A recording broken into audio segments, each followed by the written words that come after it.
What's up guys, today we're taking a look at a production sample of Jet Blaster's Omega kit. I got this one in the new red color option. If you pre-ordered in a different color option before the new ones were announced, contact Jet to change your color preference. Omega is a fully metal drop-in internals kit for the Exus 2 or Longshot Nerf blasters. Included is everything you could possibly need, including a spring, ready for you to install into your blaster shell. Jet should have an installation guide up closer to the shipping date as they usually do, but I found it was very simple to install without any instructions. Everything about Omega is designed for reliability and durability. The barrel has a 13mm internal diameter instead of the 12.7 that the Alpha kit has. This should help prevent jams and ensure your blaster doesn't fail you in the middle of combat. The metal dart gate has a magazine guide, and at the top is a metal guide rod, which interlocks with the pusher to give you improved reliability over the Alpha kit. The Omega kit features a metal bolt sled, so you won't have the flexing and catching issues that plagued the Alpha kit. The metal pusher has air holes in the sides to prevent vacuum loading, and behind that is your breech O-ring. There are two different O-rings included. I have the clear silicone one installed, which gives a better seal, but a black nylon one is also included, which is more durable, but it doesn't seal as well. The metal plunger cup screws onto the bolt, and in the final version will seal using another white O-ring, the same as the one on the pusher. For now though, I've used some thread tape and ultra seal paste on mine. You could probably do the same and keep the O-ring as a spare, or just use the O-ring. That choice is up to you. Looking at the other side of the plunger cup, it features a dampening O-ring which helps absorb the shock of the plunger head impact. You could still pad the plunger head for good measure, but I don't think it's really necessary. Omega features a metal plunger tube which doesn't have the air release hole in the side like Alpha kit does, because vacuum loading has been addressed with the pusher. The end cap is made of two parts which simply interlock, allowing quick and easy removal of the spring if you want to power up or power down your blaster for different games. The plunger rod is very similar to a Roboman one, except the O-ring is a speed seal. It has a metal plunger head, a threaded bolt for the core, which is inside of a carbon fiber rod. Jet include a tool for removing and tightening the end nut. There's also a metal trigger and a Delrin catch. Delrin was chosen rather than metal because it makes a much smoother trigger pull, and I've taken Omega up to 18.5 kilograms and it catches fine, so there doesn't seem to be any issues with it being Delrin.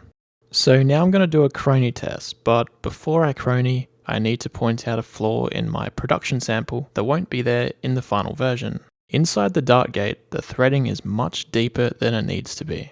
I've tried to solve this with Teflon tape, but I still have a little bit of an air leak. This will be solved in the final version, and you guys will actually have an O-ring seal when you screw your barrel on. I don't have that luxury, so just be aware of that when you view these numbers. Today I'll be chroning with a Turf Blaster Spring 16kg and 8kg. The Omega kit does come with its own spring, which I've found is very closely comparable to the Turf 16kg. But I want to compare this to my Alpha kit testing I did last year, and for those I used the Turf springs. Back then I also used ACC version 5 darts for the tests, so I'll be cutting down some more today and using those. Other round tip darts tend to perform about the same as these, while worker darts are usually 10% lower in velocity. First up, the Turf 16kg spring.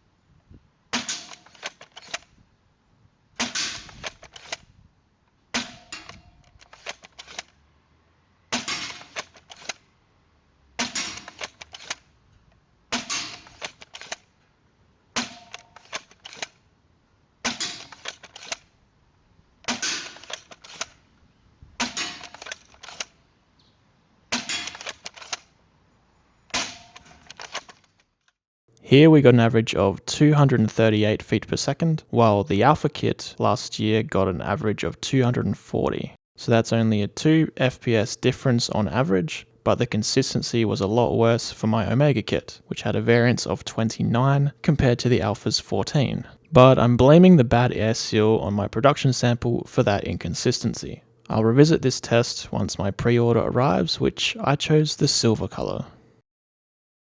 Now for the 8kg spring.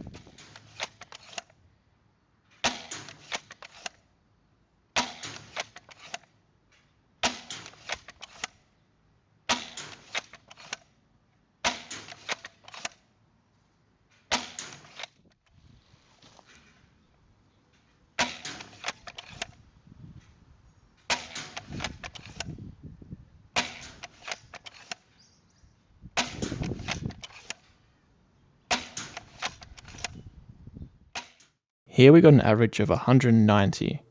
This is down from 199 with the alpha kit. We also got a variance of 21 compared to 13. And as I said, with a 16 kilogram test, this should hopefully be improved in the final release. So there you have it guys, a sneak preview of the Omega kit. Even though this production sample has some flaws, I'll be running this at a war next week to see how it goes, and we'll see if it's truly more reliable than the Alpha kit. Unfortunately, the chrony numbers I have for you are not reflective of how the final product will be due to my air leak issue. But I'll do another test for you guys once the final product is released. If you have any questions, please leave a comment down below, and if you liked or disliked this video, please let me know with the respective buttons. Thank you all for watching, until next time.